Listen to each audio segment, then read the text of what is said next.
What's going on, everyone? Welcome back to the 3&D podcast, the home of Australia's favourite podcast. I'm Nabs, and as always, I'm joined by Moz. The one and only. Let's get it.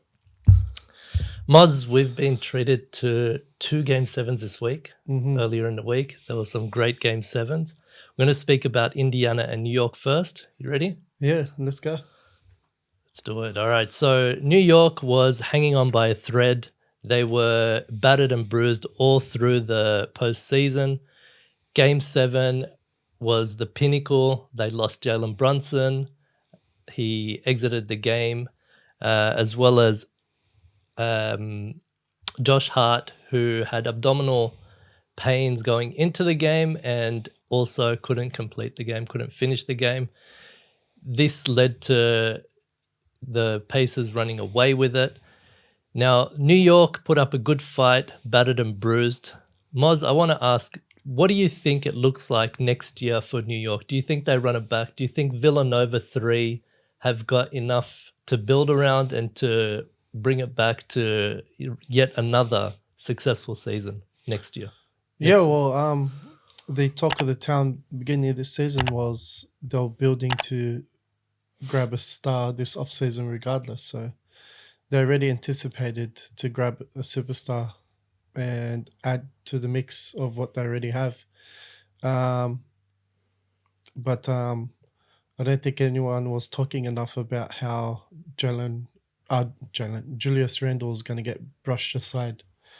Now that he's injured, I don't believe Knicks will be offering him that big contract that he was Wow. expecting to get. So Julius Randle will probably be on the way out, and they'll be looking to add length to the squad, because at the moment it looks like they're the shortest team on the court right now. And going from where the NBA is transitioning, you're going to need some length because it's moving away from the small ball era. So be interesting to see what they do. I mean, they've got the cap space. I don't believe adding Donovan Mitchell is a good idea because they're already a short team and he's not going to add anything defensively. So we'll see what they do. I mean, I don't believe the front office at the moment has turned a new leaf to correct all their previous mistakes, but we'll see where they go. They've got choices, they've got cap space, they've got the money, they've got the draft picks. So wish them the best, and we'll see how they go. Yeah, I mean, that's interesting that you bring up Julius Randle, because there was a podcast, I think we spoke about this in one of the other episodes. I think it was Gil brought it up, where he was talking about injuries and how the front office deal with injuries or injured players. Sometimes they'll look at using them as just keeping them on the roster to see, especially if they're stars or semi-stars or whatever, to retain them in case things don't go well with their readjusting of the roster. Sometimes they get success, and being away from they might tell the star, you're still injured, we need to give you more time, longer than they actually need to be off, and it ends up hurting them. Do you think this was potentially one of those cases with Julius Randle where the front office could have brought him back potentially, but they left him on ice to see how this plays out? I don't think so, because they needed his height, his rebounding, and his playmaking on offense. I mean, So he feels available. Definitely they would have put him in. I believe they would have put him in. It's just as much as a good rebounder Josh Hart was, when they're coming up against big teams, they needed Julius Randle. So he was a big miss. And Mitchell Robinson, not many people was mentioning that he just came back from an injury. So he was still just, you could say his conditioning was just heading into effect of regular season, not playoff. They look good with Mitch Robinson and Harnstein. Yeah. The things that they were doing to teams, you saw like those two being able to share potentially 12 fouls between them. Yeah. They were doing some damage down low. They're good center to back each other up. Yeah. They can, either of them could start on the team, and having two starting centers on the team is a big advantage. It's just that power forward and small forward slot they need to It's a shame. It's a And shame to see Nick's exit. I believe they're in a good position, to be honest, They because are. they They are. overachieved, Yeah. and the only way forward is up from here. So they're going to be a dangerous team in the Let's hope future. so. Let's hope so. These things tend to have a way of sliding the other way as well. So we'll talk about just a couple of things from the game 7. Tyrese Haliburton averaged 67% from the field, Ridiculous. and obviously they demolished the Knicks towards the back end of the game, 130 to 109, to advance to the Eastern Conference Finals for the first time in 10 years. Okay, so that's a big achievement for the Indiana squad and the franchise. The Pacers, it's interesting to note because I want to talk about the Pacers to move into the next round and discuss their matchup with Boston.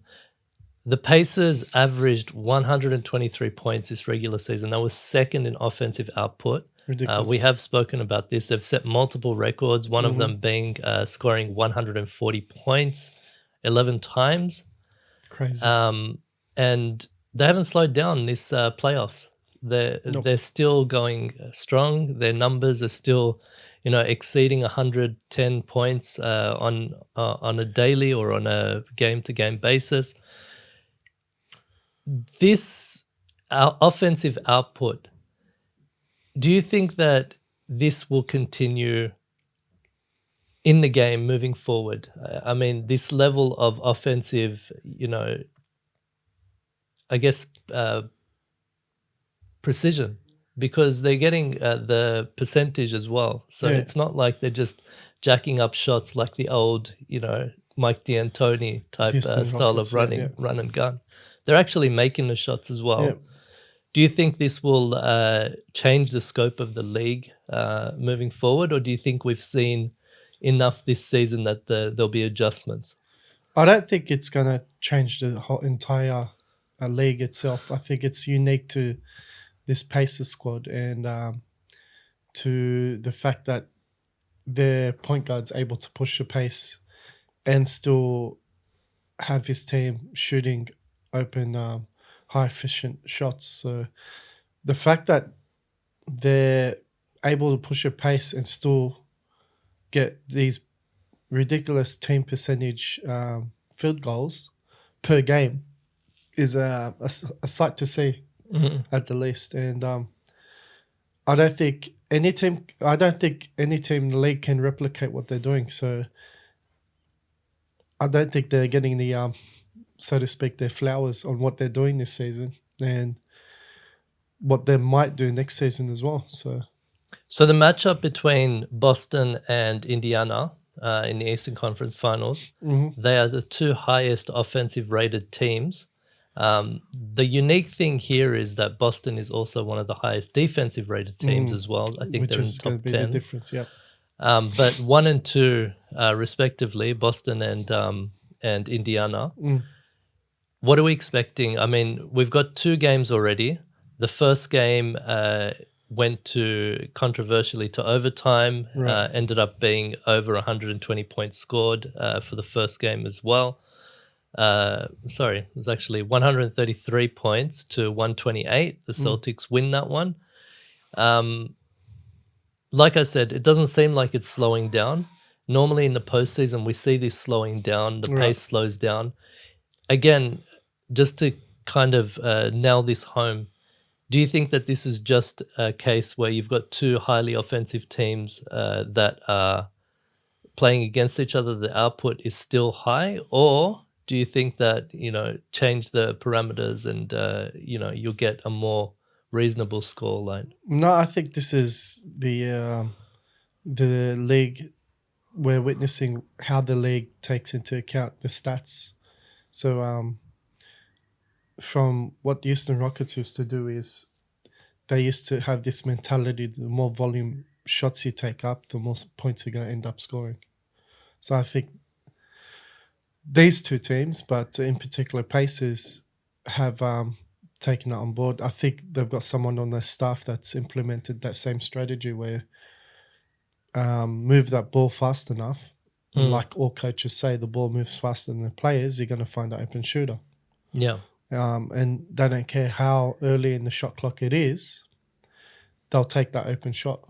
And you clearly saw it in game one of the Celtics game with Pacers, where Indiana was up still, and Tyrese comes up and shoots a side shifting three with 14 seconds on the shot clock.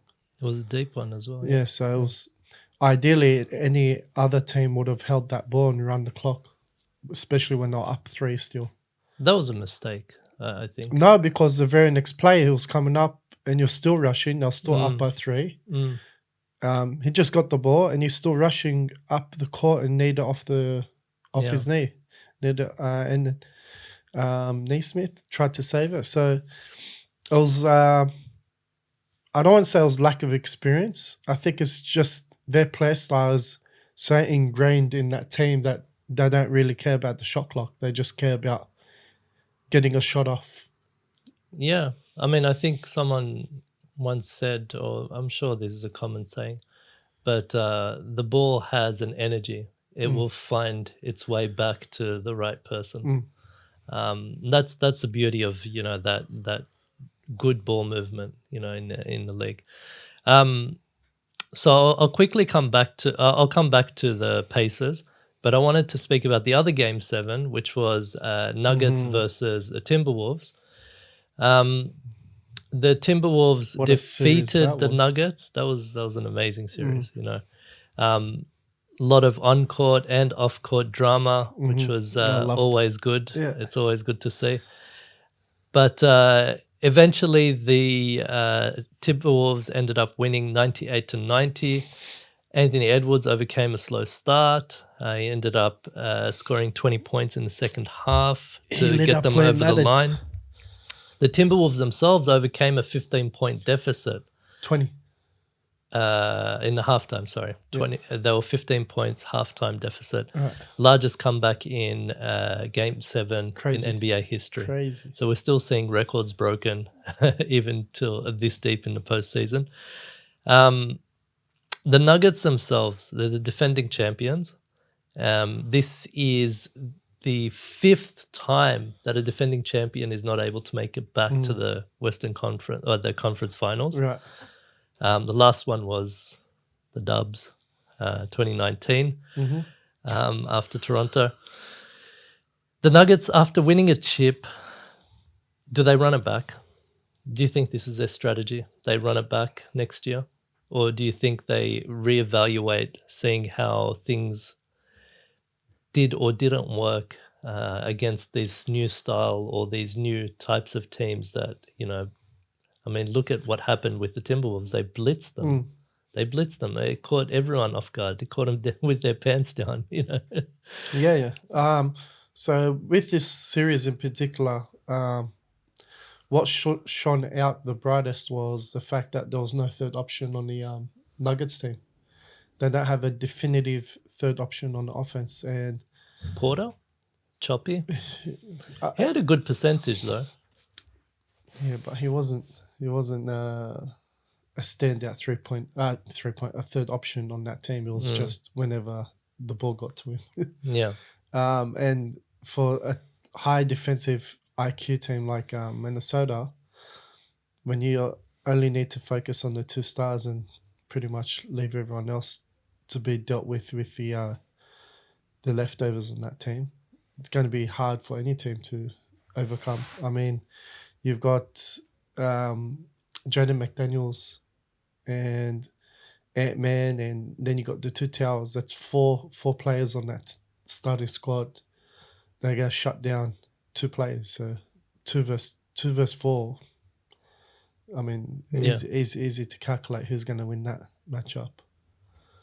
So for me, the series was really interesting because we saw Mike Malone's brilliance, in my opinion. His adjustments in games 3 and 4, absolutely brilliant. They ended up taking the 2 games back, and they continued to roll, pushing it to a game 7. Games. In particular, you'll see who stepped up outside Murray and Jokic.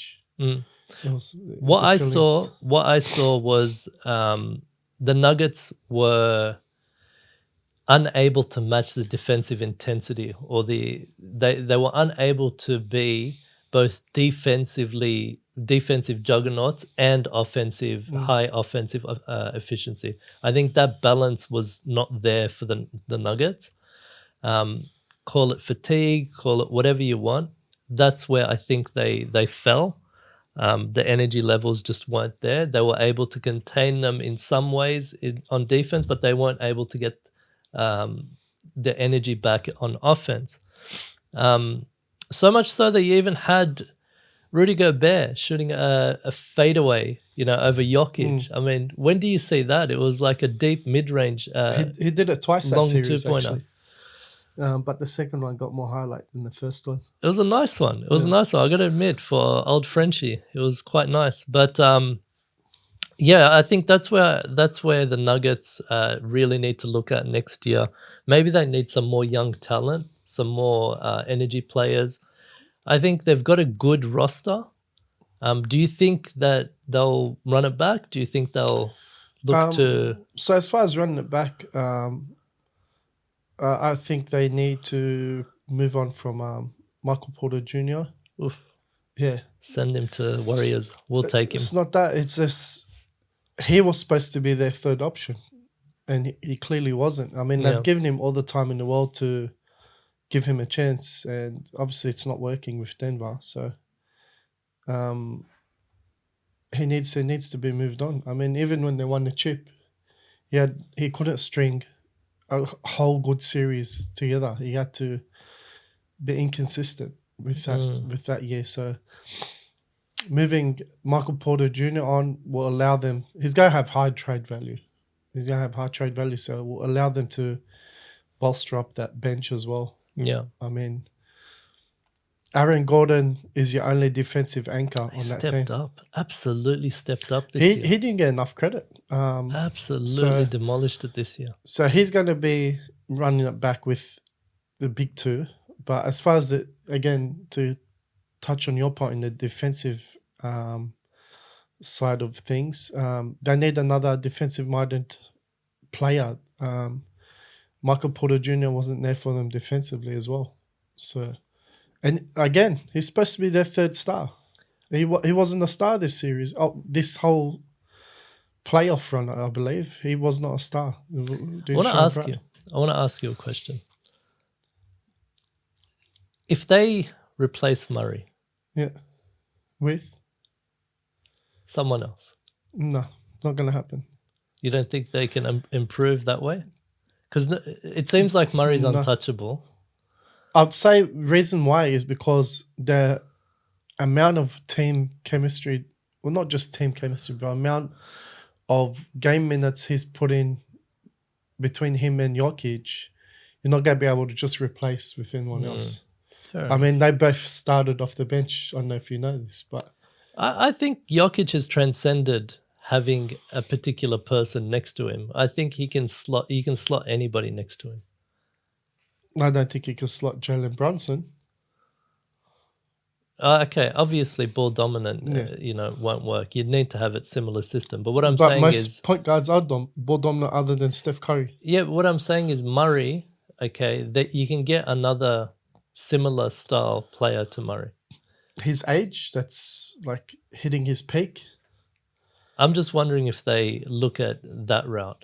I Obviously, don't think so. loyalty and everything, has to come into it. But I'm wondering if that's off the table completely. Don't forget he was injured this year. Yeah, I know. Yeah, I know. so I don't know. I as far as I'm aware, as far as my opinion goes, it was Michael Porter Jr. He was the standout that I haven't put too disappointed. much thought into it. It was just something I thought about because you never hear about Murray being moved on. Yeah, but think about all the Necessarily. games they've played this playoff run, right? Mm. How many times have you said to yourself, "Oh, you know what? Michael Porter Jr. was the standout." A couple of games against the He won Lakers. them the game. Yeah, Lakers. I think it was game 3 or something. A couple of games, and Yeah. he's supposed to be their third option. Yeah, but I also think the system doesn't help Okay, him how either. many times did you watch a game and go, "Oh wow, look, Aaron Gordon go"? More times than Michael Porter Jr. Yeah, I agree, but I don't think it's necessarily an individual issue. I think you've got to factor in the style and the system as well. I don't think you can just isolate it and just say, because he Yeah, didn't that's what I'm have a saying. bad He shooting doesn't fit percentage. into Denver Nuggets scheme. Yeah, that's fine. But I'm just saying, I wouldn't necessarily blame him, as not being, more assertive with this and that, because that's not No, not how it's been assertive, but coached. I mean, look, if you're not assertive, whatever, on the offensive side, you can still show up on defense. He didn't. Yeah.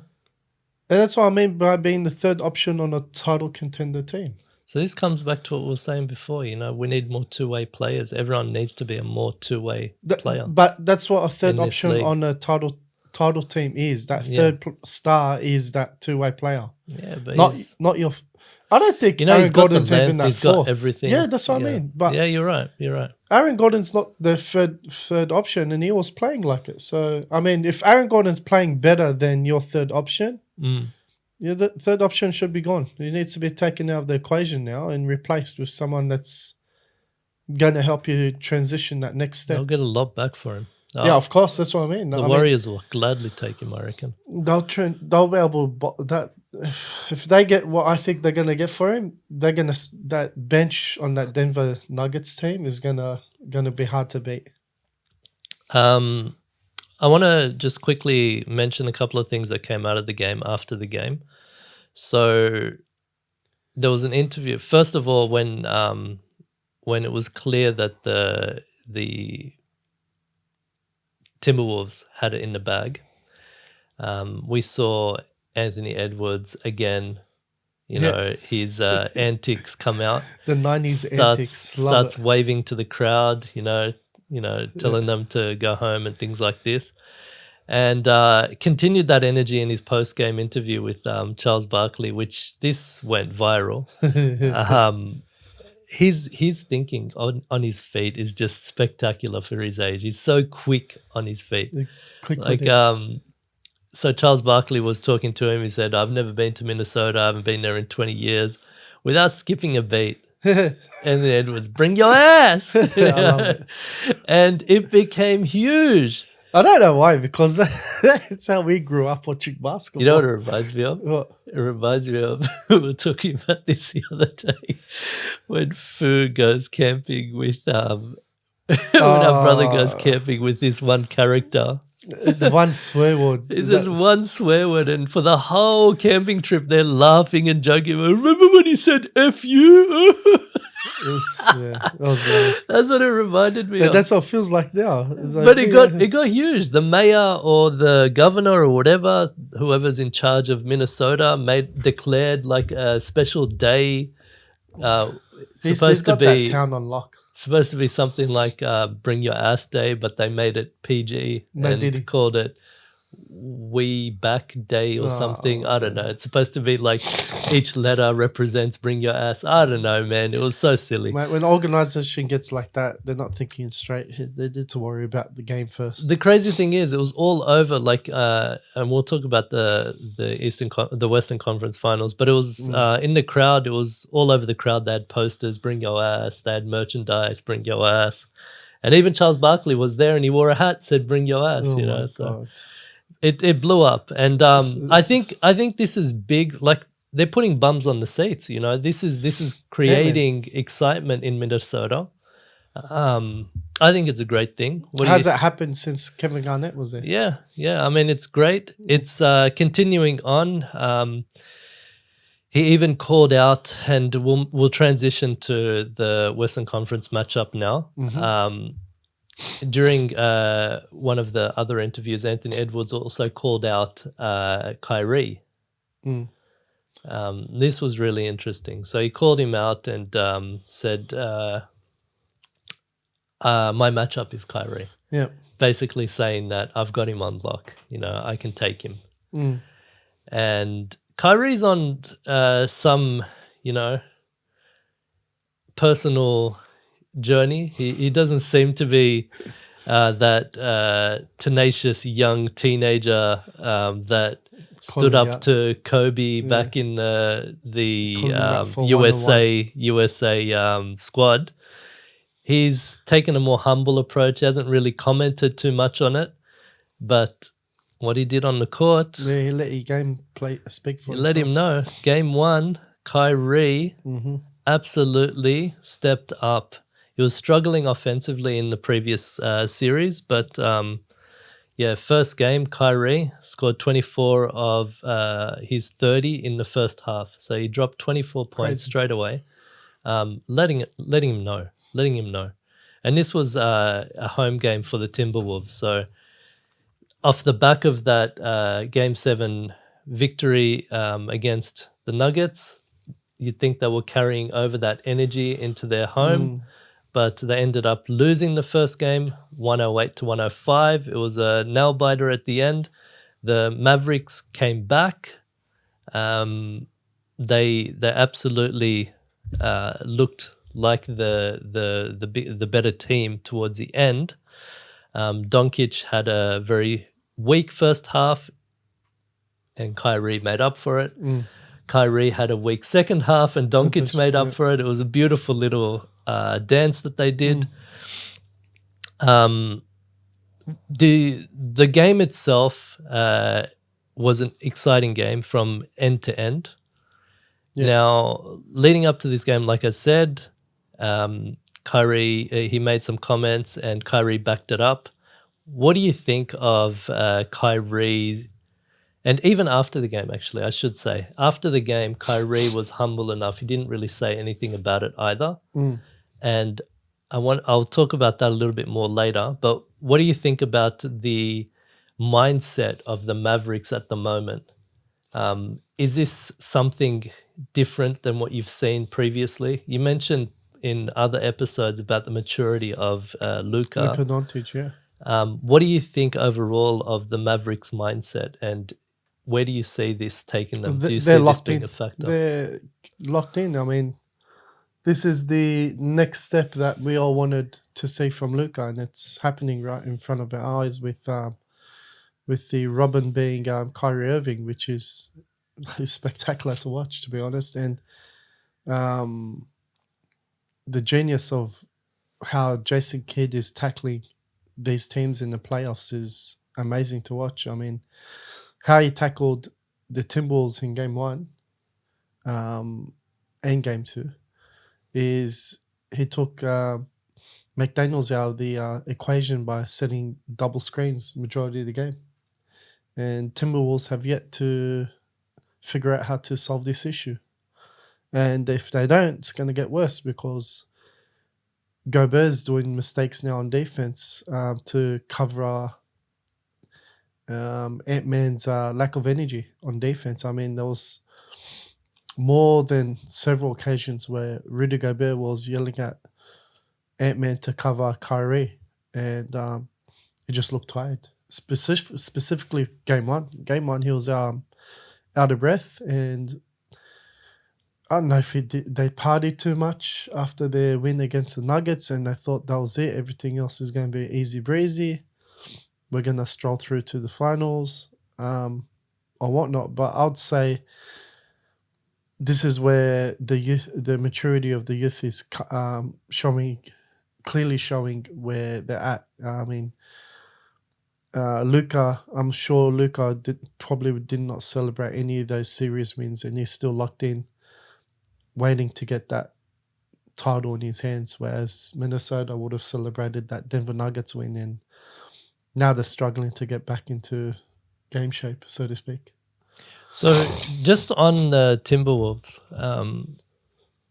their output, I mean, when I look at the box score, you've got multiple players in double figures. Okay, fair enough. But then the rebounds, I mean, you've got Karl Anthony Towns with 7 rebounds. Is this Game 2? This is Game 1. Okay. Karl Anthony Towns with 7 rebounds. Rudy Gobert with 7 rebounds. Anthony Edwards got 11 rebounds. Jaden McDaniels 4 rebounds. Naz Reid 3 rebounds. I feel like a team that towers over most teams, these numbers seem very unimpressive, especially when we look back and we see shorter centers, averaging 21 plus. Nurkic Yes, was yes. averaging. I mean, yes, his output wasn't always offensively minded, but I mean, for these types of centers or the length that they have, Yeah. do you think that this is a problem? Yeah. So again, this is the brilliance of Jason Kidd. Because he's set up double screen offense, it's bringing these big bodies out of the paint. So now Rudy Gobert is involved in a defensive scheme where he has to be on the 3-point line to defend. He's out of the key now. Same with Karl Anthony Towns. He has to cover who's the power forward for PJ PJ. PJ is a 3-point threat. not threat, but he's the spot up shooter. So now Karl Anthony Towns is out of that key. I mean, that's why I was bringing up the double screens. It's a mastermind against a team like the Timberwolves, because you would think they would smash any team on the board's stat, but when you set up double screens, you've got Jaden McDaniels, your big that has to roll through for Derek Lively and try to defend him, and trying to get out rebound Derek Lively with Jaden McDaniels is not going to help your situation. So again, this is what I was saying. Yes, they have the Twin Towers on that team, but against the twin screens that you got hit by Doncic and Kyrie Irving, and both play whole different play styles. I mean, imagine you're on a team, you're playing defense, right? Every single time you're trying to set up your defensive lineup, right? You have to adjust according to who the playmaker or the ball handler is. So when Luka Doncic has that ball, he'll set the twin screens, come down, collapse that whole interior defense, and kick out to a wide open three.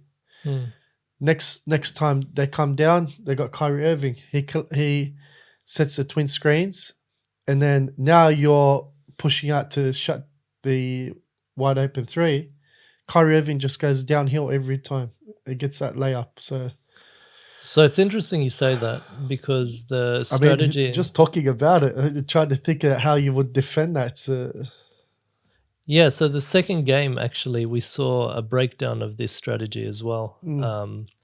They tried to do these fake, I don't know what they call it, but the fake double. Twin screens? Not the twin screen, sorry. They fake doubled. They tried to rush blitz, Luka and Kyrie. Okay, mainly Luka. Yeah. And they'd send two defenders and then peel off quickly just to show bodies at him. Okay. It was a fake... a show and go. Yeah, it was a fake double. And they continued to do that all game. No, it did trouble Doncic for part of the game. The problem is they continued that to the end, and that's where it fell apart for them in game 2. But just on that point, we were talking about rebounds. So in the first game, the Dallas Mavericks out-rebounded them 48-40. They had... which is a shorter team. Yeah, they had less second chance points, but they had more points in the paint for a shorter team. So you're right. The way they're stretching their defense, it's creating problems. The Dallas is stretching out their defense, and it's creating problems for them. Dallas did come back from a large deficit to win this one.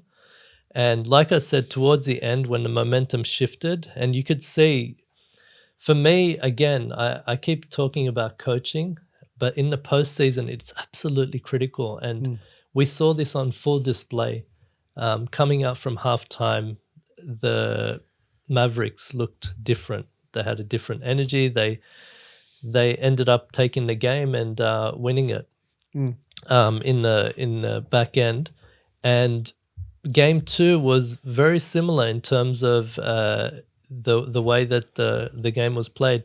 Now there was a couple of things to point out. You mentioned they looked tired and energy levels were down. In game was it game 1 or game 2? Game 2. This I didn't see this happening. I did see Anthony Edwards come out of the game, and I think he went to the back. I thought it was a bathroom break or whatever. There were reports saying that he had to get oxygen. I've never heard of that before. It's ridiculous. I don't know. So Is that allowed in the rules? I don't know. Yeah, I've never heard of this before. That's crazy. Maybe guys, tell us in the comments. 22 years old and he can't. Yeah, I think they partied too hard. There was a lot of reports and a lot of clips going out showing how tired he was guarding Kyrie and things like this.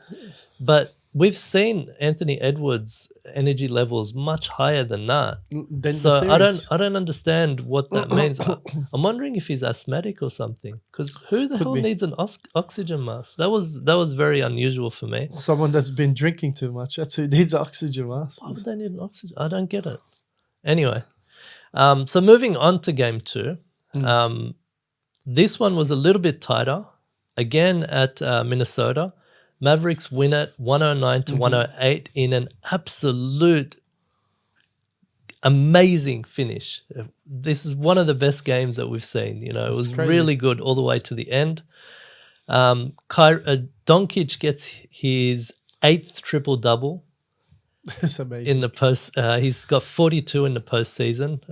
I don't even want to talk about how many people he's linked to with that kind of record. Amazing effort. So he ended up with 32 points, 13 assists, 10 rebounds. And they, again, came back from an 18-point deficit. They outrun them. That's amazing. And Kyrie, he had 13 of his 20 points in the fourth quarter. So, again, they played that, little dance. Doncic was strong in the first half, and he ended up being clutch as well. And Kyrie helped in the second half. So it's interesting seeing how they do that. There was one thing I did want to point out. You may not have seen this. Kyrie's been shooting really well from the free throw line. Okay, I think he's like 94 or 92. Obviously, I don't know. Here we've got it as well in NBL. If the crowd, makes, or if the opposing team misses 2 free throws, they get freebies. They get free burgers. In this case, it was free Chick-fil-A sandwich. Kyrie missed 2 free throws in the clutch. Crucial. I saw him smile. Yeah. Now, I don't know if he actually smiled because he was doing this on purpose. You reckon he did? I don't know. I don't think so. But he came back and hit a 3 to make up for it. It doesn't make sense why A, he would miss 2 free throws when he's shooting 90+% from the free throw line, and B, in clutch. I don't know. I don't know if he actually did it on purpose or not. 108, wasn't it? Yeah. Yeah, it's ridiculous. So I don't know if he's that cocky that he was like, we're not only going to beat you guys, but we're also going to feed everyone in the stadium and make you guys lose money. It's crazy, so to speak. Maybe they don't lose money because of promotions, but I wonder if that was a statement. Do you think that could have been? I don't know. I mean, do you think that's his way of being cocky, like Anthony Edwards, without talking? Just the fact that he came back and hit that 3 to make up for it. I mean, what are you gonna say? Like, you could go off at him and then he hit a 3, make it up for it. All good. So. We have to talk about the last shot, but just before we do that, whose last shot? Timberwolves or Luka's? The game winner, Luka. Yeah, all right. But before that, I want to talk about Cat. Yeah, Cat. Let me bring up his stats. Foul trouble. He wasn't in foul trouble. Yeah, he got two fouls in the first quarter. In the fourth quarter, he was still fine. If that's what you were talking about. Yeah, but when you're out of the game for that long, it's hard to just fit right back in. So he only especially with the momentum. He only had 2 fouls the whole game, which was in the first quarter. Yeah, that's fine. But he sat out for most of the fourth quarter. The coach had him on the bench for most of the fourth quarter. He wasn't in for the end. Do you want me to tell you why? Rudy Gobert was in for him. Yeah. Do you want me to tell you why? Why? The twin screens. It forces him out of the. You need to adjust it. That's what I want to talk about. Okay, so let's transition first of all to the shot. We're going to call it the shot. Okay, this is where I really want to highlight the coaching, the strategies. Okay, we saw the whole game they were blitzing Luka.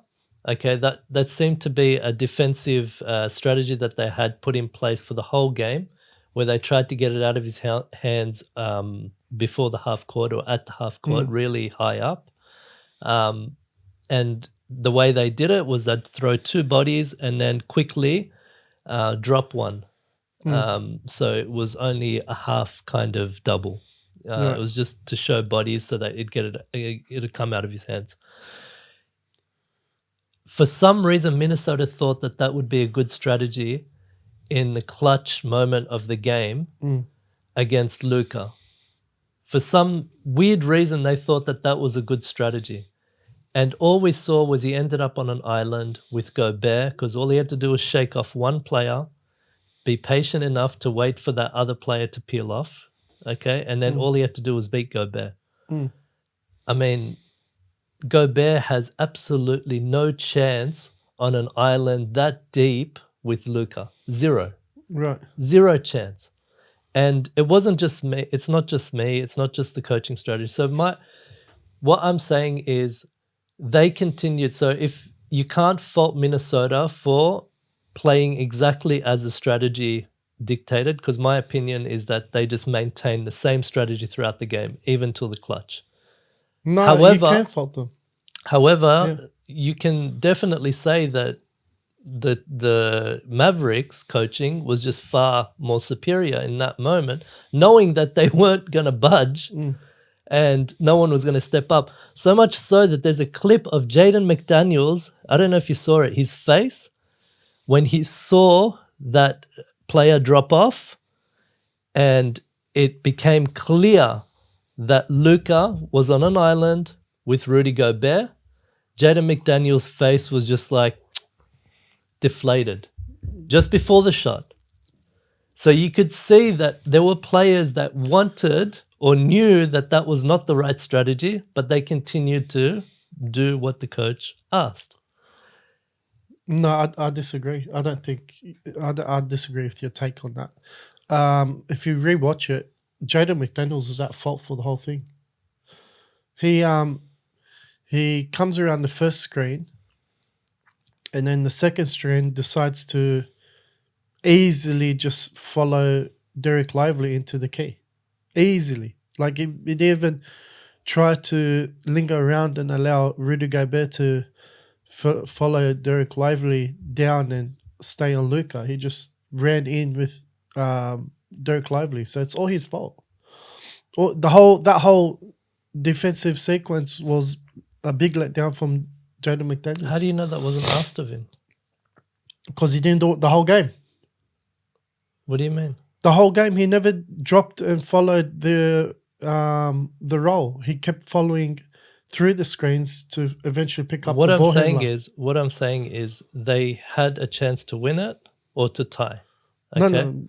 You do what you've been doing the whole game. No, I know. But what if the strategy was that they were going to have Luka try to get to the line and drive it?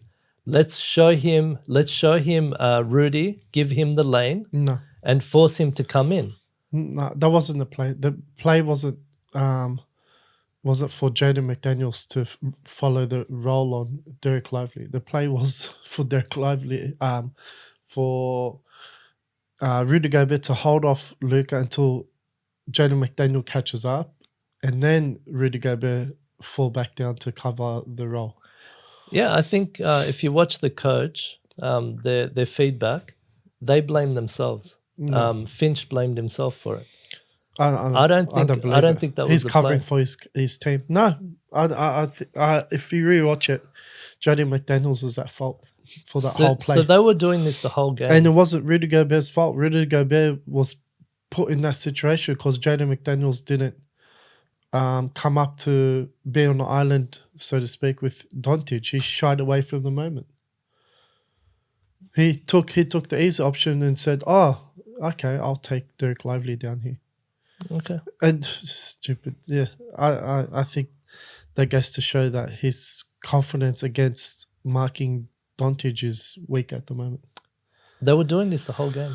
The whole game they were doing the exact same thing, where they would That's do what the same play I just said that exact same and peel thing. off. No, exactly like they did. I just said the same thing. The whole game, Jaden McDaniels followed through the screens. No. I'm saying they would show two players exactly as it played out, and then they would go back for drop coverage, and but Jaden McDaniels wouldn't fall leave off. and leave Luka and the defender, and Luka would often give it up. No, that's not how it worked. So the whole game was Jaden McDaniels would get caught on the second string. The person on that second screen would hold off until Jaden McDaniels catches up, and then they'll peel off to mark their own player. There weren't falling for. They weren't doing. There was no screen on those ones. There was double screens on the plays that I'm talking about, where they doubled. It wasn't a double. It was they a double. blitzed him. No. So I think you're mistakenly wrong here. It wasn't a double screen. It was not a screen. It was a double. Sorry, it wasn't a double team. It was two screeners with their defenders following. No, that looked like a double. No, there was Luka and two defenders. That's it. There was no screens because it was up at half court. Yeah, but that last play was two screens. I'm not talking about that. I'm saying the whole game they were blitzing Luka like that. Okay, and then but you're comparing the last game with a complete different play. They did the same thing where they had two players and then they peeled off. That's again. not what they did on the last play.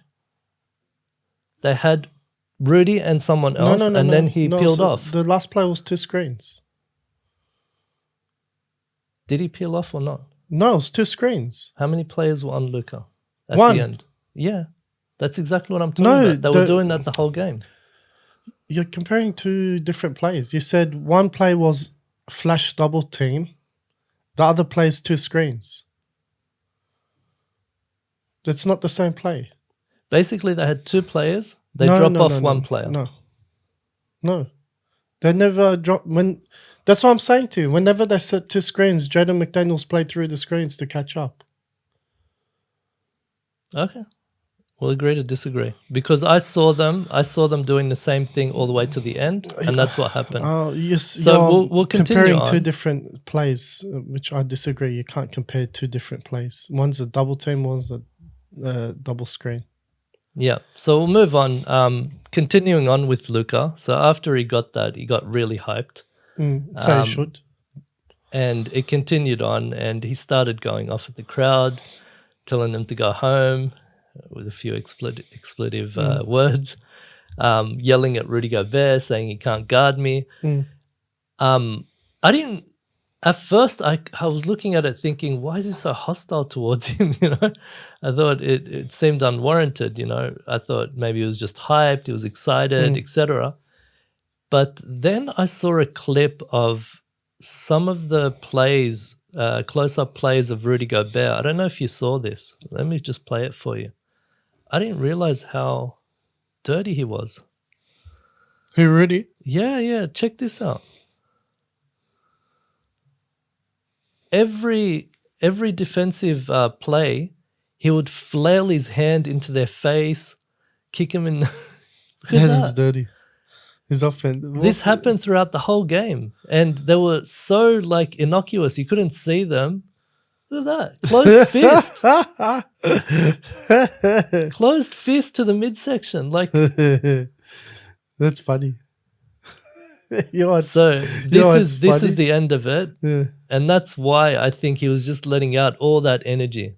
All game he was just throwing closed fists, some hits on the face, and then to finally one-up him. That's funny. Crazy, huh? It's funny? Because it's still not as bad as what Joel Embiid did. Well, it feels like they're cut from the same cloth. This is what centers do nowadays when they can't keep up with the player they're trying to mark. Absolutely crazy. So, Mavs are up 2-zip. They've stolen 2 from Minnesota. Crazy. Coming back home. I don't think the series is over though. You don't think so? No. I don't think series. Who did you have winning? Mavs. Yeah, so did I. But the reason why I don't think it's over is Ant-Man's. Oh, not just Ant-Man. I'm not going to put it just on Ant-Man. I know he's the big mouth of that team, but the whole team's going to lock back in now. And we've seen them lock in on the away games, and I think that's what will happen. They might not win both games, but they'll win one game. And we'll see Ant-Man not get tired anymore throughout the series. And they won't be celebrating, so... Well, I think it was a celebration after the Denver Nuggets that's put them back to trying to get fit again. And hearing how the NBA players celebrate, I think they celebrated a bit too hard. that's interesting. I wouldn't have. Yeah, I mean they're young, man. Like Rodman used to go to Vegas before he played, so I don't get it. No, Yeah, I but wouldn't. Rodman had to do less. He only had to worry about defense. Yeah, still. And we both agree that this era is more athletic than Rodman's Yeah, era, yeah. so. But still, I mean, you wouldn't think something as small as partying. I've seen players take 2 weeks to recover from a bender. Mm. So God knows what kind of bender they went on after betting the night. I mean, think about it.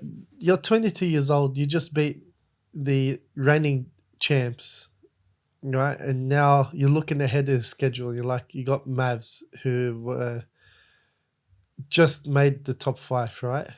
And you've been the top 2 the whole season. You're probably thinking to yourself right now, you know what? We're in a good boat here. We can relax a little bit. So I think that's what's happened. I think they just got what's a saying? They got caught with their pants down. Comfortable. Yeah. So we'll move on to the next series. So the Eastern Conference Finals is Boston and Indiana. As we mentioned before, the top 2 offensive rated teams. The first game, as I mentioned before, went to overtime. It was marred with controversy over Jaylen Brown's three-pointer, and there was talks as to why the coach didn't choose to foul in that situation. Rather, they let them shoot, and in this case, Jaylen Brown came up good, sending it to overtime, and eventually the Boston Celtics would end up winning. I didn't want to speak about LeBron, but LeBron put out a tweet saying that, see, this is why I always choose to foul in those moments, like he's trying to establish himself as the savant. It should be in Cancun. Do you want to give me your thoughts on that? So the coach did actually report in his post-game interview that he did instruct the team to foul. If you watch that play, it was supposed to be a play where Siakam was supposed to stay on Jaylen Brown. For some reason, he ended up running into a screen and was 2 steps behind. So by the time the ball was inbounded, it was inbounded into shooting position. So his thought mentality would have been, okay, he's in a shooting position right now. I can't foul. It's too late. Yeah. It's too late. But he didn't even put his hand up. And that was just because of his...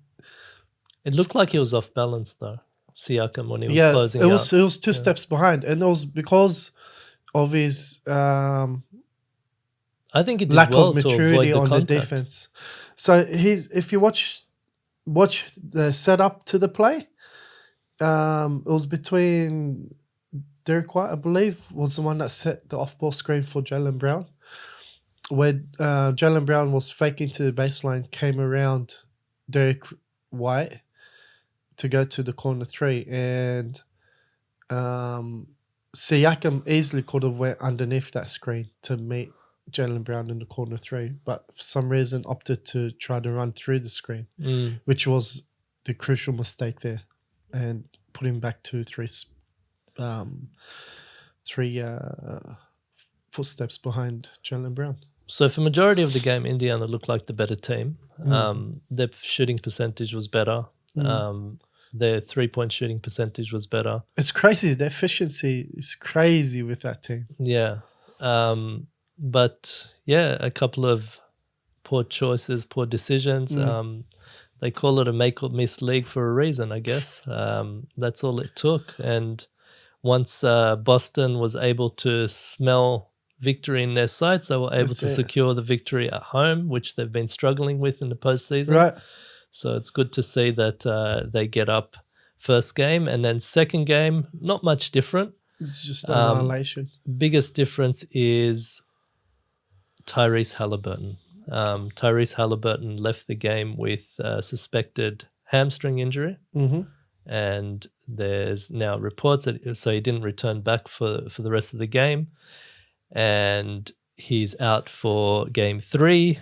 And with this hamstring injury, he was out for a few games during the season. Same leg. So I don't think he will be back for the rest of the series.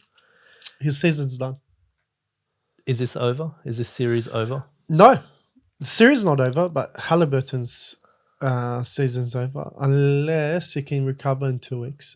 But so you think the only reason he jumped back on the court that quick from the same injury was so he can at least hit that 61 games mark for All NBA, whatever, for his contract extension.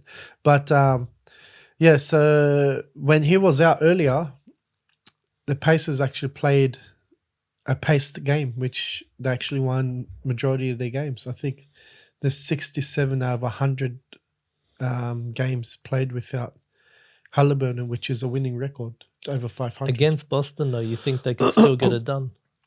Yeah, because it's going to change now the landscape of everything for Boston. Now, Boston doesn't know what to expect from the Pacers. They're not going to play that quick pace now. And you've got...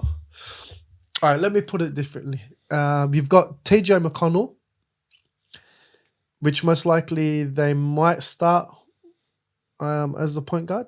But I think their playmaker now will be Siakam. They'll run the whole offensive structure around Siakam now. So the team's clearly now in Siakam's hands. And this team's probably more athletic than the team he was with at Toronto. So it's going to be a good game to watch Siakam react to what he's put in with the situation that he's in right now. So big criticisms for Boston have been Jason Tatum not being as dominant as we expect from a marquee player in his category, in his I guess his superstardom. First game he gets 36 points. They did go to overtime. Right. Jaylen Brown this game, in the second game, he dropped 40 on them. Boston, I mean, when we talk about the top 2 offensive teams, we're talking about 52% field goals for Indiana, 53 for Boston, 37% from the three-point line for Indiana on a loss, and 40% three-point percentage for Boston. At the free throw line, it looks like that undid Indiana, but what we saw was Jaylen Brown actually pick up the pace in this second game. So the first game we can give it definitively to Jason Tatum. Right. Second game to Jaylen Brown. Now, just on that, Jaylen Brown had some news leading up to the game that he was not part of the All-NBA team. When asked about it, he dismissed it in an interview saying, "We're 2 games away from the finals. I don't give a F." Yeah. You know? Now, on the court, he drops 40. Do you think this was a statement for him, or do you think that it was just coincidence? A bit of both. A bit of both, because he had the same feelings towards the All-Star game, didn't he? Was it last year when he was selected? He's mentioned a few times about being snubbed, Yeah. about Boston being snubbed. It's a he's common. He's got that mentality where he's clearly getting affected by these out of court things. So yeah, 100%. I think he would have seen the snub from the All NBA, and would have said, well, "I'll show you guys." But yeah, I don't know. I don't think he would have made the All NBA in my books either, to be honest. I always find it interesting that the clear number one rated team, the number one seeded team, clearly in the NBA, didn't have as much recognition for not only All NBA, but a lot of the postseason awards. I find that very, very strange. I think if there was an award for the best team, like as a team, Boston would have won it. Because when you're a good team, not individually but as a group, it hurts individual awards, and this is what's happened. Unfortunately, this is how the NBA operates. So you think it's fine? They don't deserve those accolades? Yeah, because I'll give you an example. Detroit Pistons, when they won the 2004 season, I don't think any of them got any individual accolades that season either. Yeah, from memory. They would have got, one of them would have gotten the rebound. He would have got all defensive. What's his name? Ben Wallace. Yeah, for sure. Possibly. For sure. But yeah, to go back with Jaylen Brown, reason why I don't think he would have made my All NBA list as well is because majority of the season was a third option. He wasn't the second option like we're seeing now. So I mean, what, with Porzingis, you meant? Yeah, Porzingis out. So if he's trying to save because of his recent performance, okay, I agree. He'll probably make second All NBA team. But majority of the season, you're third option, and even defensively, I mean, he could make defensive All team. Yeah, second or third. I'll give him that, but I think it hurts all the players on that team when you're a very good team put together collectively. Yeah. So looking ahead, the Western Conference Finals, currently Mavericks lead it 2-0. Mm-hmm. You said you have the Mavericks winning. How many games do you see it going to? I see it going to 6 I'm again. going to pull up my one while I'm waiting. I see it's going to 6 again. Mavs like winning at home. Oh, wait, no. 5. So they've got home court advantage now. So 5, sorry. I see it going to 5. I see them dropping one game at Minnesota. So I see them going 50% away and coming back home and winning it in game 5. Game 5? Okay. I've got them in 6. But I picked this a while ago. Yeah. They've won 2. I think Minnesota has to get 1. Yeah. They have to get 1 at home. So it's got to go to 5 at least. Mm-hmm. Do they have 2 in them? I don't know. They're still healthy. I mean, they're not injured. They're still young. Coach Finch. But this is where the youth factor, in my opinion, is going to kick in. Are they maturity-wise, mentally able to overcome this hurdle that they've hit? I think it's good that it happened early on in the series. Okay, yeah. No, because I think it gives them enough time to really reflect enough on it and to be really offended by it in order to do something. And this will test their, what do they call it? Testicular fortitude. Yeah, their poise, so to speak. Yeah, How so poised can I they think be? this can only do good things for them moving forward as a team if they do decide to run it back next year. I think this has nothing but good for them moving forward. For the series, though, I think it is over. But I think there's a chance that they could get 2 more games. Just to hand over a question for you, first time. Do you think the key factor for Minnesota to be able to clinch these wins is Karl Anthony Towns? Do you see that being the difference factor for them? Because he hasn't been able to perform both games, so to speak. Well, what did we just talk about? Testicular fortitude. Yeah. That's a phrase I would never attribute. And this is no shot at Karl Anthony Towns. I don't know him personally, of course.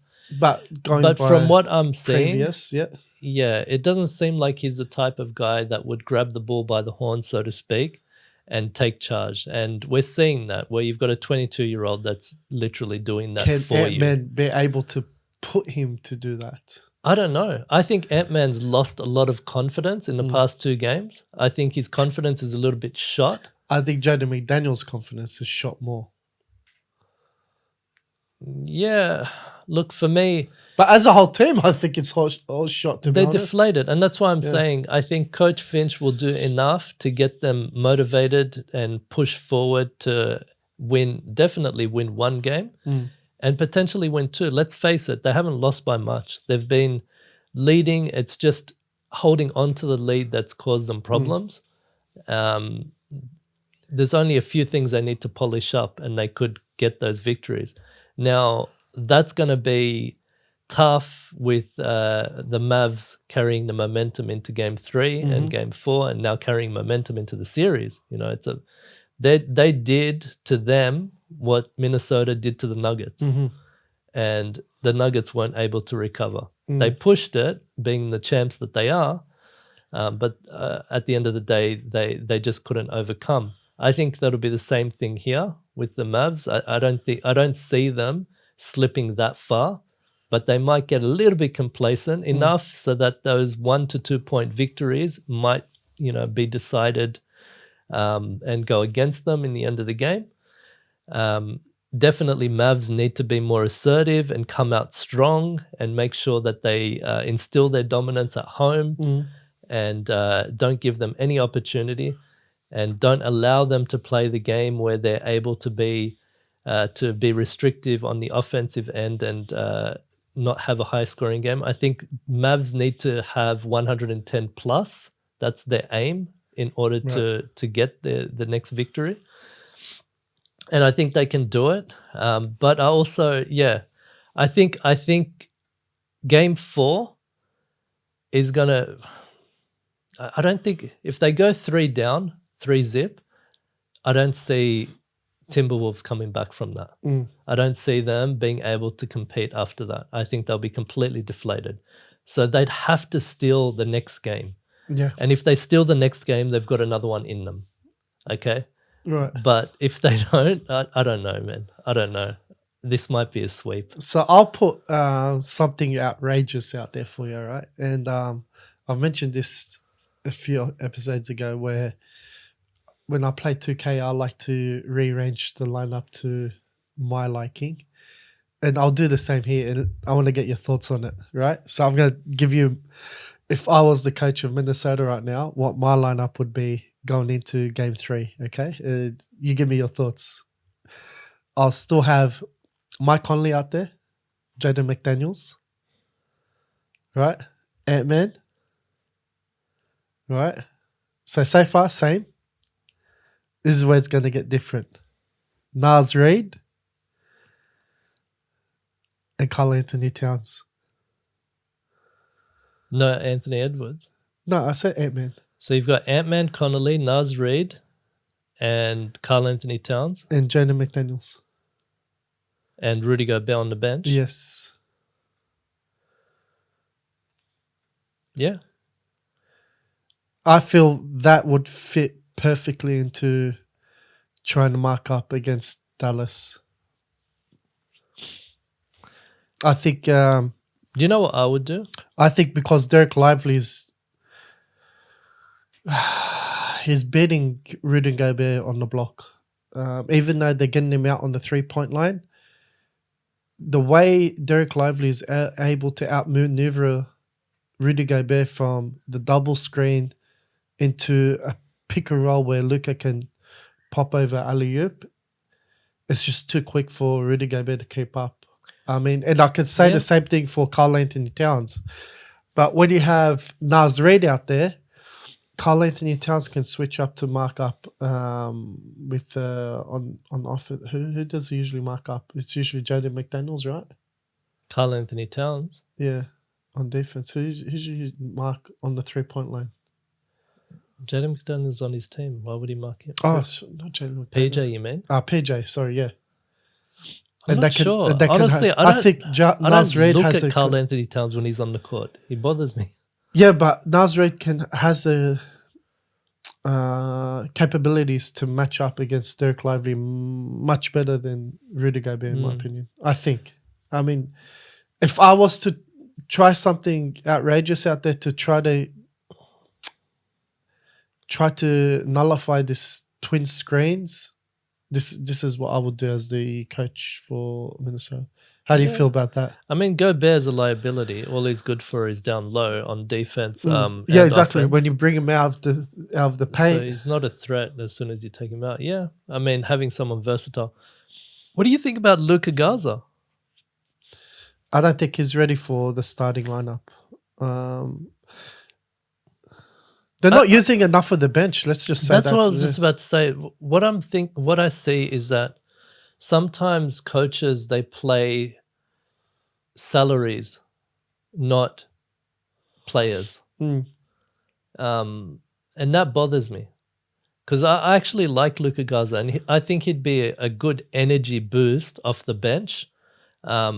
Replace Rudy Gobert or replace Karl Anthony Towns with Luka Garza. I think they'll terrorize. Yeah, I think for a short period of time, short stints at least, and also he can shoot. He's not a liability. They need to do something.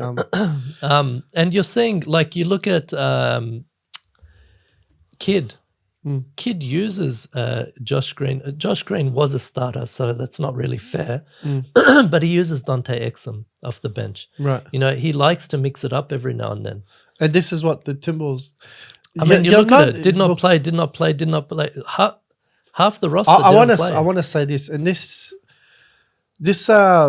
probably rubs me the wrong way when we get to playoffs. You play and you achieve the number one spot for the defensive rating team of the year, right? The keyword there's team. You use the whole team all season long, only to get to the playoffs to disadvantage yourself by using only 8 players of the team. I mean, I don't know if anyone knows this, but why would you do that? Why would you try to fix something that's not broken? Yeah. You know what I mean? There was one thing I forgot to mention. And this is the playoff. All the coaches do this in the playoffs. And I don't know why. I mean, you had success throughout the whole season. Why change? I mean, look at the Pacers. They haven't changed their style in the playoffs and their success. So I think it's time we started to move over into a new leaf where in the playoffs you start using your whole team. It didn't work for... There's a team... Can't remember, they brought someone off the bench where I was like, yeah, they need to use their bench. Their bench is good. And then they brought someone out and they took him off after 2 minutes because he just wasn't able to hang. I can't remember if it was the Pelicans or someone. It was early on. But anyway, there was one thing I forgot to mention about game 2. So Luka got the 3-pointer. There was still time on the clock. Right. Naz Reid was absolutely firing from 3-point range. I think he was something like 8 from 10 or something from 3-point range. He was wide open on 1 3-point. Actually, I've got the numbers. And pretty much that just lit everything up for him. He got a taste.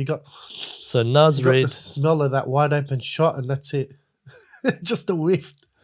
So Naz Reid had from 3-point range, he was 7 of 9. Or 7 of 8. He had just missed one shot. Which was the one at the end? Leading up to the... No, he missed one shot before that. Leading up to that final shot. Now... They had, 4 They were only down by seconds? 1. Yeah. They were only down by 1. They opted for a deep 3. Let me just run that play, that sequence. So Anthony Edwards gets it from the inbound. Yeah, up the top. near halfway line. He had one player on him, and then the paint was open, basically.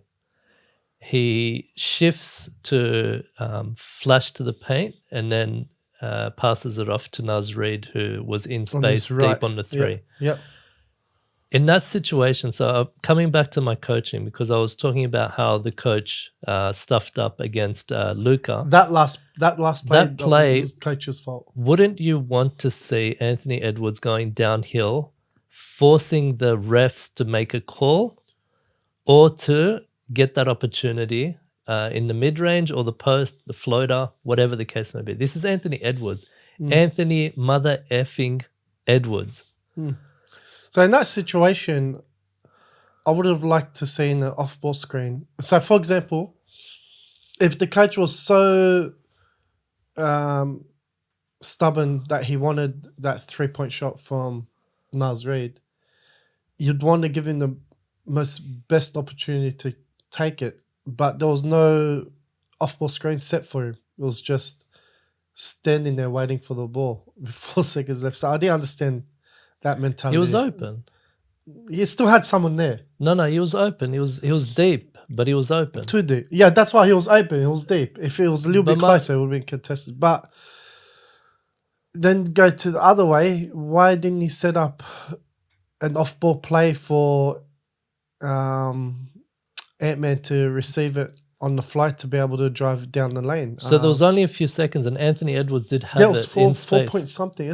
He had it in space. So he got the inbound, and he had space in front of him. I didn't like where he got the ball. All I'm saying is, in that situation, he's 2 steps outside of the three-point line with nobody at the key, at the top of the key. Take that long shot or drive for a floater, drive to the basket. 4 seconds is a long time. Yeah, I know. But he only had to shake one defender. I don't like where he got the ball to begin with. Ben Simmons could have made a better opportunity. Look, going from what I'm saying, and they took a going from what I've seen, seen on that play, I think they wanted to go ISO from the get-go, judging from that play. And if that was the case, that they should have tried to inbound it to him. Do you want me to bring up on the side? I watched it. Yeah, he should have caught. They should have tried to give it to him on the side where he's coming around on the baseline to drive into the paint, where he's more successful. I still think any which way, going downhill, Anthony Edwards going downhill is a far better choice. Yeah, but catching it there, he's already lost 1 second. He's not really a good step back shooter, is he? He doesn't need to. Keep going I think forward. he would have tried to do that. All I'm saying is he caught it in motion. He had the defender going right. The ball was going right. All he had to do was just catch him on the hip, get past him, and you're at the free throw line. I don't agree with it. The reason why I don't agree with it for Minnesota is they're not an ISO team. You don't think he could have made it to the free throw line? Not catching it from where they inbound. He caught it already. No, not catching it from where he caught it. So he literally was a couple of steps with nobody there. I saw where he caught it from. Yeah. That's for him. I don't think that was an ideal spot to catch it from. I still think he could have done something, man. But anyway, let's move on. So the Pacers and Boston, who do you have winning the series? So far, Boston's up 2-0. They've held home. As we've mentioned, Tyrese Haliburton, big loss. He's out for the rest of the series. Where do you see this one going? Where do you see this series going? I see Boston winning it. So currently 2-0. How far do you see it going? Let me bring up my one. I see Boston winning game 5, but I also see a situation where Pacers can take it to game 6. And the reason why I'm saying this is usually when the team gets better defensively, they're able, especially when they're already having close games with the Pacers. If I'm not sure if you agree with me where I'm going with this, but the Pacers are going to be a better defensive team without Haliburton. So just you said close games. So the first game was 128-133 Boston. Second game, OT. that was the OT for the first one. The second game, Boston had it in the bag. They Haliburton won got it by injured 20 that points. game. Yeah, that's fine. But yeah, they're ready. Like, sorry, 13 points, not 20 points. 16 points. It's still close, and this is at Boston's home. And like I said, I don't know if you agree with me, but Pacers are going to be a much better defensive team without Haliburton on the court. So you say it 5 games? Yeah, I say 5 games, but I wouldn't be surprised Pacers pushing it to 6. Yeah, I've got a 5 games as well. I think gentlemen's sweet. Okay, so let's leave the finals predictions for the next episode. Hopefully we have yours back with us. So that's a preview of the games for the past week and the series. So just a couple of things from around the league that I wanted to touch on. So OKC, as we mentioned, they were eliminated. They had a fairly successful season. They overachieved, and the fans let them know it. When they returned home, they were celebrated at the airport. What do you think this does for a young team, seeing the whole fan base, rally behind them? Do you think that, and 2 questions. So what do you think this does for the team? And second question, does this motivate all the young players to want to stay in OKC, which is a small market team, if they have a choice?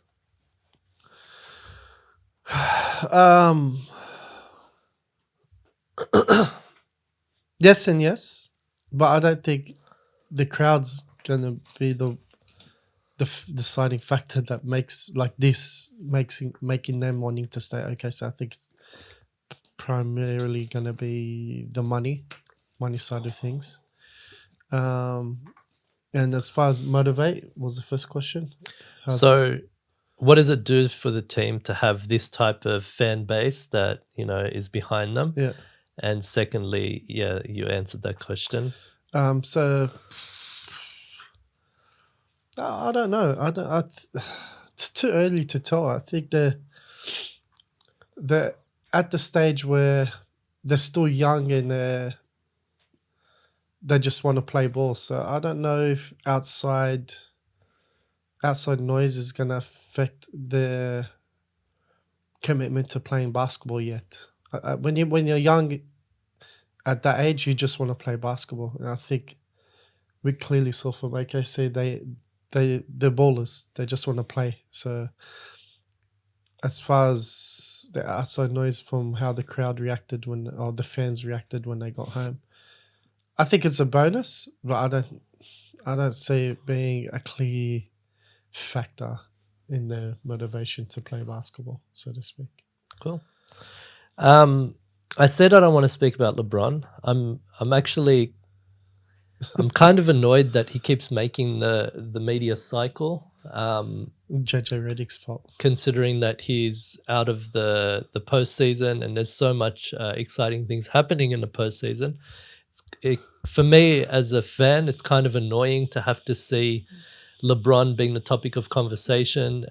It seems a bit much, a bit forced. I'm not blaming LeBron necessarily, but it is quite annoying. But we have to speak about it. He keeps forcing it, or it keeps being forced. So let's talk about a couple of things. So I'll bring this one up first. Actually, you know what? I'll come back to this one. Let me just speak about LeBron. So Draymond Green's been talking about LeBron. There's been talks about the Lakers as a team and the coaching and this and that. You know what? I wanted to do a segment, but I'll just call it what it is. Do you think it's cap when LeBron says that he's not involved in the Lakers coaching search. Yeah, 100%. 100% that's cap. That's bullshit. And Really? he also said he hasn't had any conversations with JJ Redick about it. Yeah, whatever. Whatever. See, I don't know how to feel about that one, actually, because I can go from previous history from LeBron. He doesn't get involved with or doesn't try to help his mates with his teams. I'll give the example of Carmelo. When Took him a while, but he got it. He got it at the end. when his boy Melo got snubbed by the league, he was nowhere to be seen. So, yeah, I don't know. I'm 50-50 on the one where he said he hasn't spoken to JJ Redick about the coaching job.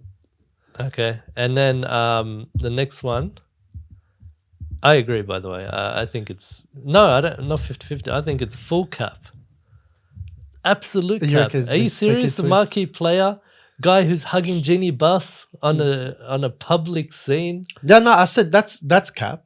But as far as him talking to JJ Redick... Both. So, another thing to mention... Draymond Green was asked about a potential team up with LeBron, and they're too old. Draymond's response is, unless Bron is coming to Golden State, I don't see it happening. I'm sorry to say this, but Golden State's irrelevant now. Get out of here, man. They're irrelevant. But what do you think of Bron going to Golden State? He can go wherever he wants. He's a non-key factor at the moment now. I think the league right now is showing it's transitioned away from... You know what? I think it's perfect opportunity for LeBron to retire. The league has clearly transitioned away from him. That's interesting. They're in a perfect spot. The league right now is in a perfect spot to have a whole new group of the face of the NBA. If he leaves now... You brought up a good point. If he retires now, so he has to do one of his, last dance type of moments. Because Bronny's gone up to a draft, right? So you'll have the last dance a la... the Kobe-esque. Yeah, and even Dwayne Wade, you know. But he'd be obviously in a much better position offensively, defensively, playing-wise. Not really. He's going to probably be injured majority of the season.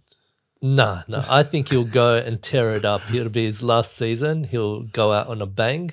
He probably... Individually. I don't think he'd give two craps about, making it to the postseason or anything. Maybe not. I could be wrong.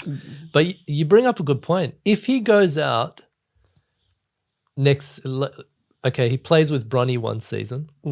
Okay. He goes out on that season, he finishes it beside his son. Yeah. Do you think anyone says anything about his legacy after that? Do you think it does any difference whether he leaves? No, that's what I'm saying. You're right. It's perfect, perfect time for him to retire now. You are right. If he plays with his son one season, leaves, whether they have playoff success or not, that's because a beautiful ending to a career. Because now then you could set up the Lakers organization to think about how they want to approach the... I mean, they ain't getting anyone in the off season, right? So they're already going to sack next season. They're not getting anyone. Their team's not going to improve. So why not? Yeah. I mean, rather than giving the critics, so to speak, the headline, LeBron has failed again, or... You get what I mean? Yeah. I'm with you. So I don't see... It's a win-win situation for both. He did exactly what he wanted to do. It's a win-win situation. Played with his son. Yeah. He finished his career. He goes out on a good note. He achieved records that are almost unmatchable. Yeah, I would. As a marketing it's a perfect time to bow out and go play in the Big Three. Yeah. Well, I don't know about Big Three, but if he wants to make more money, you know where he can go. Well, to Saudi, yeah. There were reports on that. Oh, mate. So speaking of that, how much money could he make over there? Well, they offered apparently Bronny 900 mil or something. Yeah, I don't know if it's legit. I but don't know if you want to talk about this, but if you're LeBron, right, you've said goodbye to the NBA and you're finished, and now you're thinking about what to do now. Would you be enticed to play at least 2 seasons in a short scheduled league in Saudi for more money than what you could have got in I think America? it's right up his alley, and I'll tell you why. He hangs around with all these people. He's part of, Business strategy. the Messis, the David Beckhams, the Ronaldo, all these people. Soccer does this quite regularly. Yeah. It doesn't seem like it would be out of step for him to do it. And I don't think it's a bad thing necessarily. I think why not? Take it global. He'll actually benefit the NBA by doing that. Not only that, he'll benefit his branding, so to speak. Yeah. And not just that, could he possibly Come, LeBron. Could he be possibly the cause of this new wave we could be seeing? Like this wave of international league slowly creeping up on par or probably above in the future over NBA status. Would it be with LeBron or without LeBron? The question is, does LeBron want to be involved in? Like, I mean, we all know LeBron loves the legacy highlights, right? So imagine LeBron adding that to his legacy of first player to go overseas, start a whole You get new, what I mean? Open up a whole so new market. he's got this option of retiring on this note and then moving overseas, setting this new kind of I think he's in a really good situation. Agree. He can still play. He can still be a marquee player for not just a team, a whole competition. I mean, think about the fan. Like, there's so many, and then also, I didn't even think of it. I just thought about now. If Bronny doesn't succeed in the league that first year, and the Lakers that won him after LeBron retires, he can move over to Saudi with his dad and set him up there. But I think, it's just the opportunity. Because Lakers, off the top of my head, I can't remember. They don't have a top 10 pick, right? I think Bronny would have to make his mark in the NBA. I don't think. So I'm just thinking now, Lakers don't have a top 10 draft pick, do they? I don't know. I haven't been following this. I don't think he'll get drafted. Who, Bronny? From the top 10 players. No. He's projected to go late first, if not second. If he doesn't get drafted, he'll be eligible to sign a 1-year contract with LeBron. With the Lakers, right? They signed a 1 year. So Rich Paul actually mentioned he's not looking for a 2-way contract for him at all. See, I think that's wrong. He said all teams already know this. He made it public this week, multiple times. Yeah, I don't know. Look, honestly, I think depends on what LeBron wants to do this following season. But for me, his son said he wanted to get in the NBA. I don't know if you saw the interview. I know we're sidetracking here, but did you see the interview of LeBron got asked what kind of player did his son want to be like in the NBA? Did you see that one? No. So this is the answer, the telltale sign that what Bronny's thinking. Like, he said he wanted to be a player that affects the court as soon as he touches the court, similar to Marcus Smart. There's pesky Jose Alvarado. He didn't mention Jose Alvarado, but I mentioned him because similar play style. Marcus Smart, Jose Alvarado. What's that guy, that pest from Dylan Brooks? Yeah, Dylan Brooks. He wanted to be that type of player. He's not so worried about being a legacy player. So I'm thinking when I heard that, I've heard comps to Drew Holiday and things like this. Yeah, so I'm thinking if he's not worried too much about legacy, I think he just wants to be in the NBA. There is opportunity there to transition over to Saudi. Well, having said that, his combine numbers were really impressive. I do question the combine numbers because it is drill based.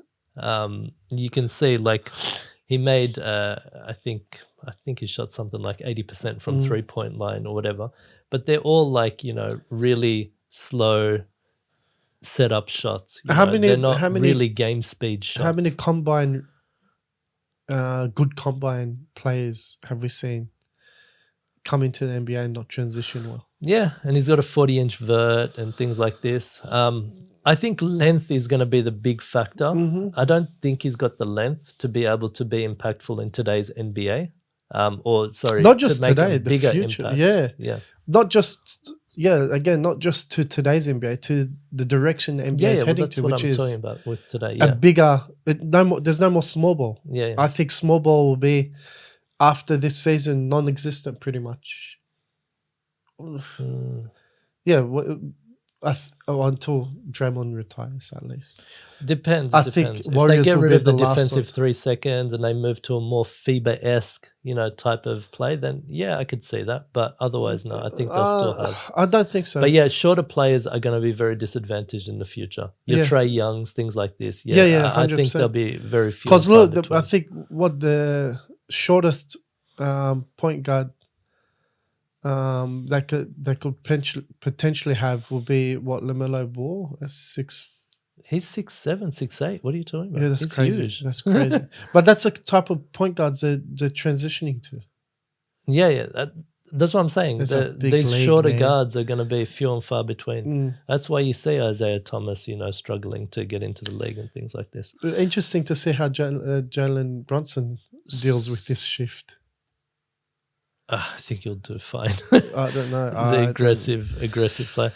But yeah, from a defensive point, I think they have to play a team. I know we digressed there on that topic, but well, let's talk about the other son. So he had a matchup with one of your favorite players, son. So Bryce and Kian went up against each other. Kian, Carmelo Anthony's son, got the better of him. 17 points against 8. What are your thoughts on this matchup? Is it something, or is it still too early to take anything away from this? No, it just goes to show who has the better scoring dad. Well, to Bryce's credit, I think there were a couple of games where he had high offensive outputs. But what I'm trying to say is, as far as scoring wise, Carmelo was on a whole different league to LeBron James. I mean, big call for not big call. He was more efficient around the whole court, whereas LeBron James only started to get efficient beyond the arc towards the end of his career. All right, I'm gonna pull you on this. Do you think LeBron gets the scoring record over Carmelo if they both play the same amount of games? No. That's a big call. No. That's a big call. No. That's a big call. Well, how many scoring titles has LeBron won? No, I'm saying like he got over 40,000 points. Yeah, but that's what I'm saying. If Carmelo Anthony played the exact amount of games, the exact amount game time minutes. So there was actually some data done on this. I think, and they said that for someone to beat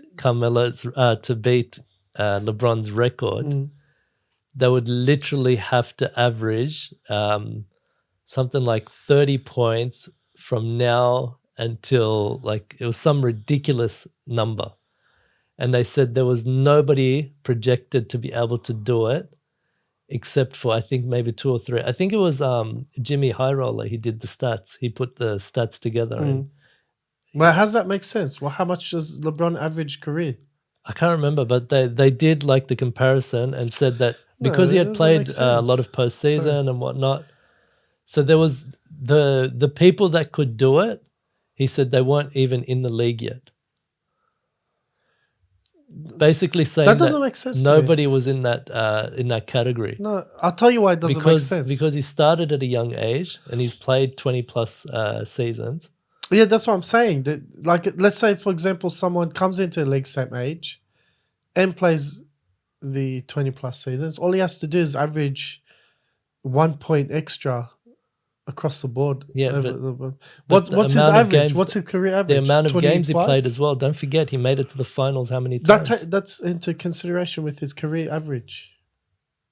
Yeah, but I'm saying I get that. But they'd have to have that many games to have that margin of error. Well, don't forget, he wasn't shooting threes at the start of his career. Which they're is shooting even threes more now. impressive. No, but I'm saying they're shooting threes now. So they potentially do not have to play the 20 plus years. They just have to. I'm just saying it's a big call to say Carmelo could have beat him. Of course. It's not a big call for me. Not a big call whatsoever. Okay, lastly, I wanted to talk about the NCAA. There's some news that NCAA, that's so hard to say quickly. NCAA has a multi-billion-dollar settlement that allows schools to pay players. This is off the back of the NIL deal coming into effect a few seasons back. Massive milestone, allowing players to make money off endorsements for their names, image, and likeness. How do you see this new deal for the NCAA impacting the college athletes, and how does this impact the NBA in the broader sense? So impacting the college athletes, I think it's going to change the way they select which college they go through, primarily speaking, who can offer more money, I think. And then affecting the NBA, I'm not sure how it's going to affect the NBA per se, because you've got a double-edged sword here where if players are making enough money, they can alternatively stay for a second year now at college. They don't have to rush to go to the NBA. Now that could mean that they can come into the NBA at an older age, which is, I'm not sure, the route NBA wants to go. So it'll be interesting to see how this plays out, to be honest. Will the NBA get older? Older rookies, so to speak, older draft group. So yeah, it'll be interesting to see how they go. Well, I think next draft, not this one, next draft, we'll see the average age will be for the draft class. So it doesn't say when it comes into effect yet. This is all preliminary discussions or news. So we still don't have all the details, or I couldn't find any extra details on it. But some of the points that you brought up, actually, very interesting points. So A, does this mean that they stay in college longer because they're getting paid better? B, is that pay better than first year in the league? Yeah. Or even as a rookie salary in the league? Surely the NBA would have something to say about that. And lastly, how does this affect their maturity going into the league? If they're staying in college longer, similar to how the women's team, or do they change that rule from the one and done? They did for a little bit, and then they changed it back. So there's a lot of variables here, and like you said, it will be interesting to see how it plays out. There's also one other variable that I don't think we touched on, which is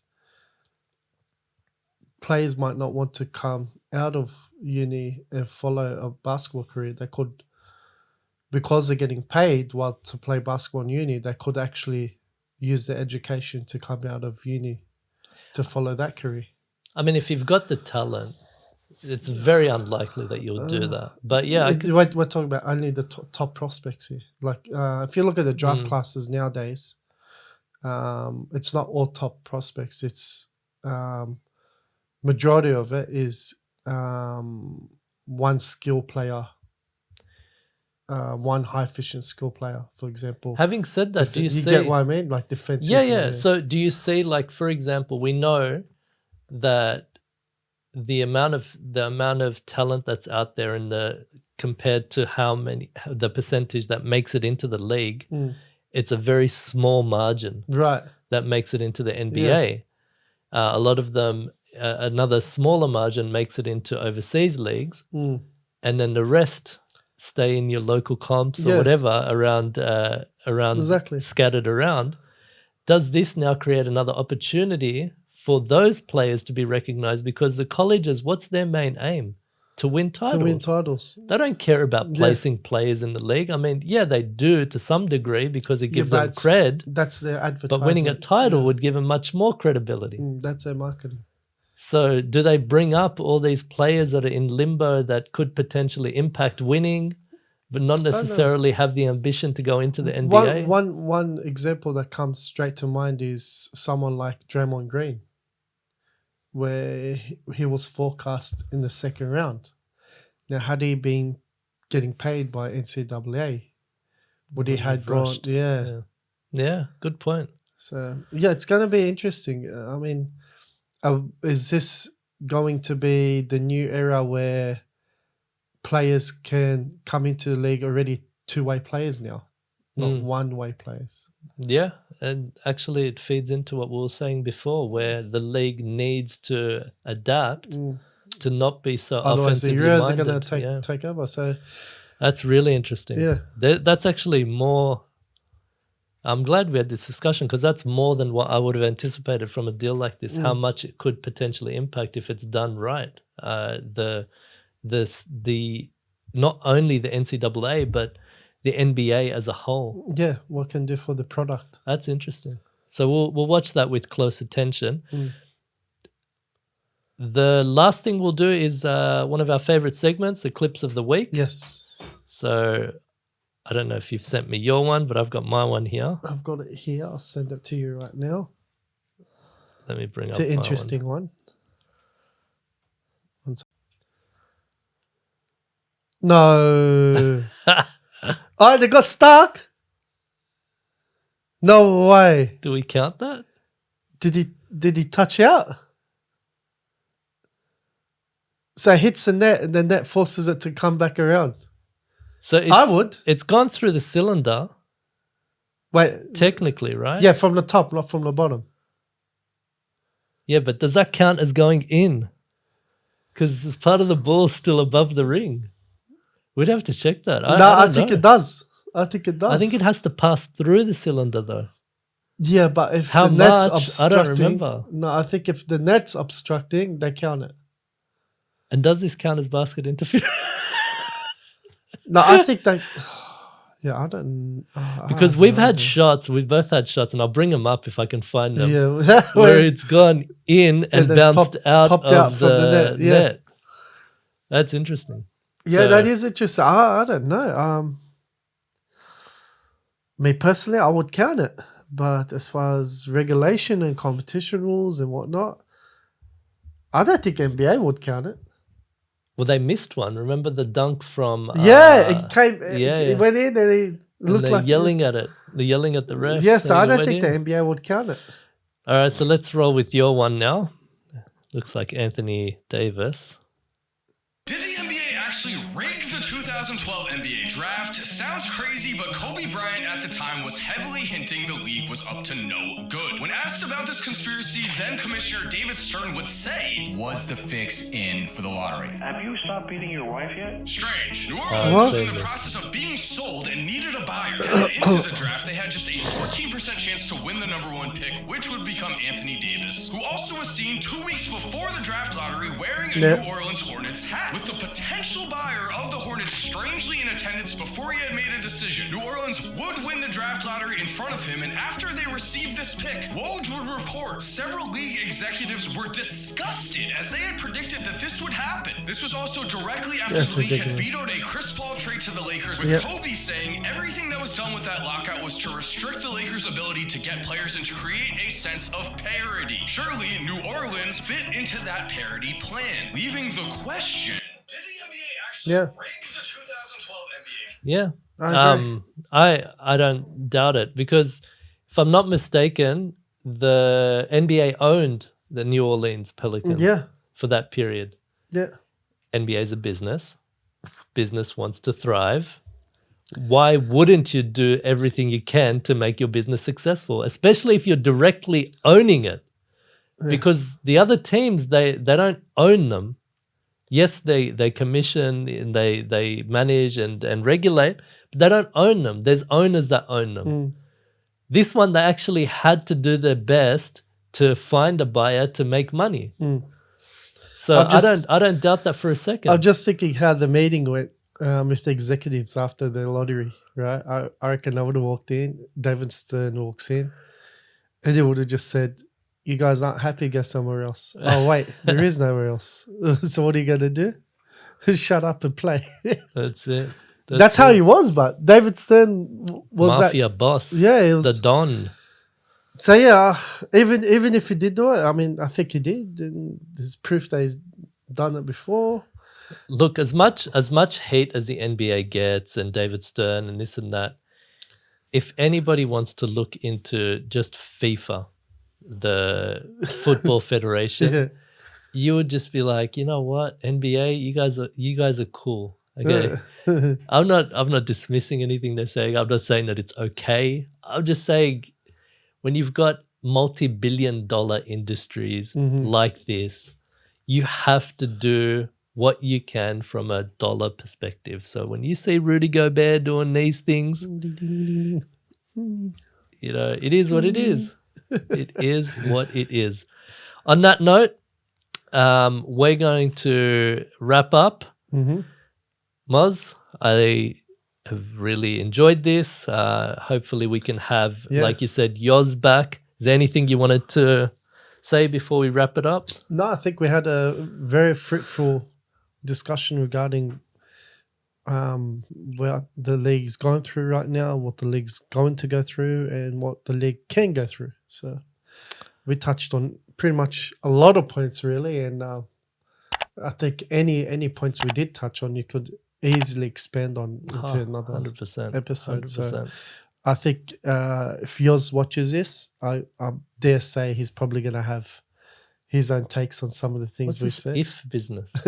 When Yoz watches when this. when Yoz watches this, I dare Definitely. say he's going to have definitely some of his takes or On that. opinions. Yeah. On that point, guys, if you like what we're doing, comment below, like, consider subscribing.